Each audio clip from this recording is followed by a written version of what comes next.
Para conter essas tentativas, a polícia militar lançou mão de bombas de gás e balas de borracha.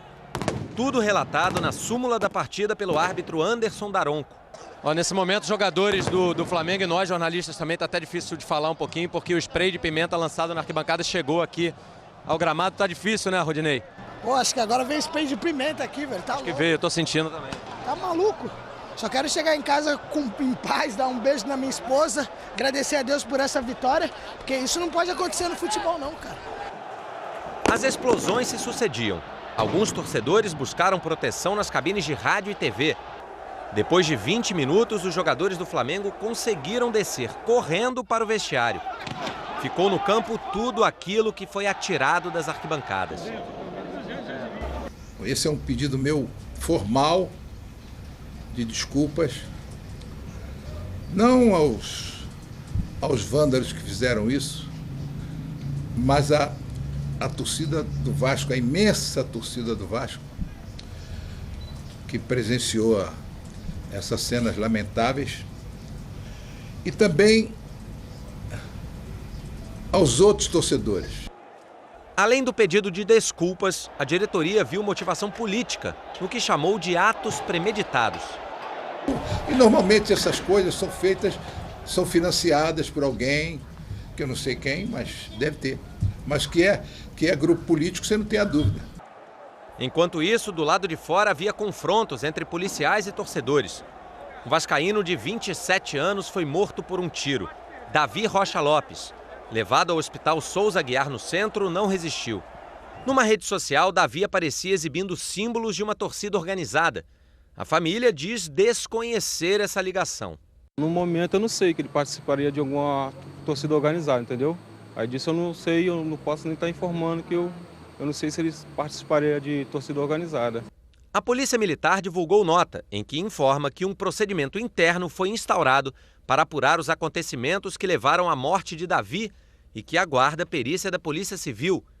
A nota diz ainda que mais de 400 homens teriam sido deslocados para dentro e fora de São Januário, que policiais foram atacados com pedras e garrafas do lado de fora, que a confusão envolveu torcidas organizadas do Vasco, que o Vasco cumpriu o previsto para assegurar a realização do evento, mas afirmou que a responsabilidade sobre a revista de torcedores na entrada é do clube, que a polícia só supervisiona essa revista.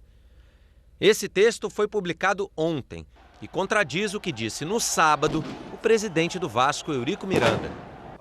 Explicar que a revista foi mal feita.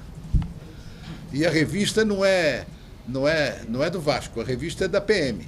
O Vasco também, por nota, disse que algumas autoridades se pronunciaram com ilações e hipóteses. Voltou a defender a segurança de São Januário e a afirmar que o clube nunca se eximiu de responsabilidades e sempre cumpriu todas as determinações para a realização de partidas de futebol. Conversamos com um torcedor que esteve no sábado em São Januário, mas não quis se identificar. Ele falou o que viu no estádio e como foi feita a revista na entrada.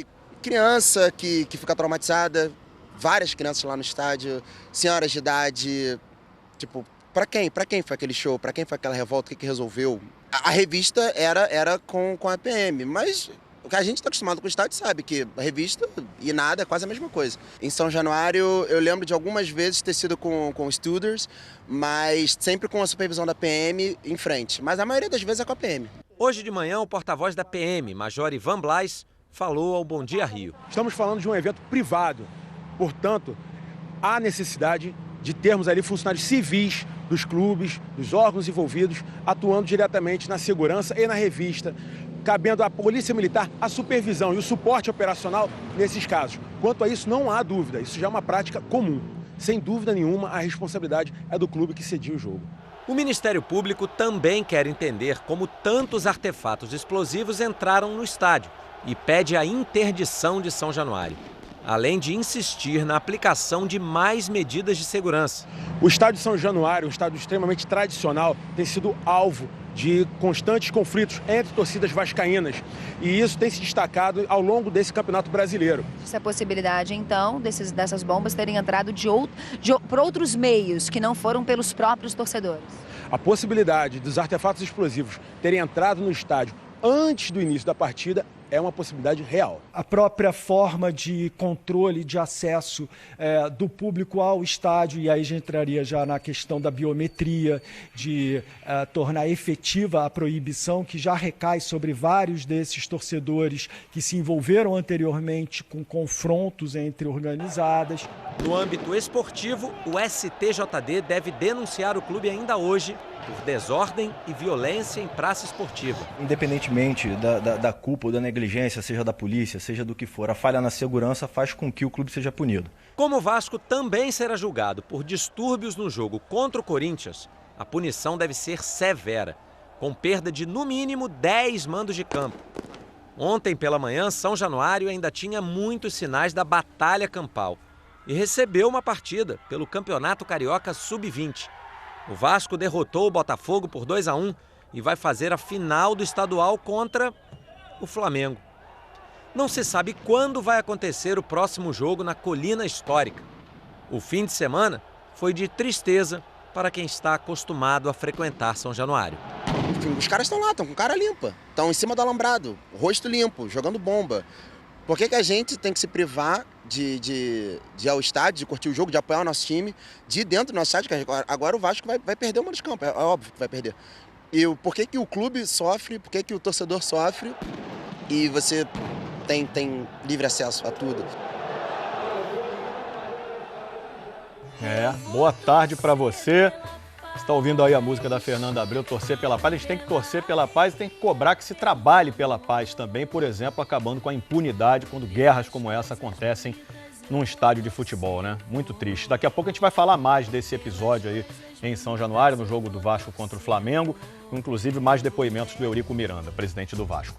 A gente vai falar de bola agora, que é do que a gente gosta, que é a razão disso tudo, né, gente? Da gente gostar de futebol. Começando com o empate do Fluminense contra o Bahia, lá na Fonte Nova. As verdades de Abel Braga. A gente não estava preocupado com o posse de bola. Sim, os números confirmam o que disse o Abel. O Fluminense terminou o jogo com 33% de posse de bola. O Bahia, 67%. Fizemos um e tivemos chances muito mais claras de fazer o segundo gol do que o Bahia. Aí não é bem assim, né? Porque o Wellington Silva marcou o gol do Fluminense aos 12 do primeiro tempo. É gol do Fluminense!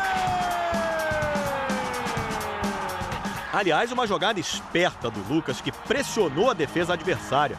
Uma jogada bonita do Henrique Dourado que tentou marcar de letra. E uma jogada oportunista do Wellington que estava ali para empurrar para o gol. Mas depois que fez 1-0, o Fluminense sofreu. Teve essa cabeçada do Mendonça para fora com um gol livre. Absolutamente livre o Mendonça na pequena área. Teve esse chute do Regis que o Júlio César pegou. Bola pro Regis, ainda para bater, ele bate. Júlio César não complica. Dá um tapinha nela, joga para escanteio o goleiro do Fluminense. Teve essa pancada do René Júnior, enfim. Já deu para perceber que o Bahia dominou, né? O Bahia fez um gol de fora da área, uma felicidade do menino que entrou. Verdade. João Paulo entrou aos 35 do segundo tempo. Aos 38, foi bem feliz no chute de fora da área. É gol do Bahia! E que belíssimo gol do João Paulo! Já são também 5 jogos sem perder. Mais uma verdade. Mas essa tem outro lado. Dessas 5 partidas no Brasileirão, só em uma o Fluminense saiu com a vitória. O próximo jogo é contra o Botafogo no Maracanã. Problemas acontecem toda hora, todo momento. E nós temos procurado nos superar. O Fluminense e o Abel têm mandado muito bem. E no próximo bloco, a volta do goleirão Jefferson ao gol do Botafogo. E voltou mandando bem também. Aquele Jefferson que a torcida gosta, pegou até pênalti.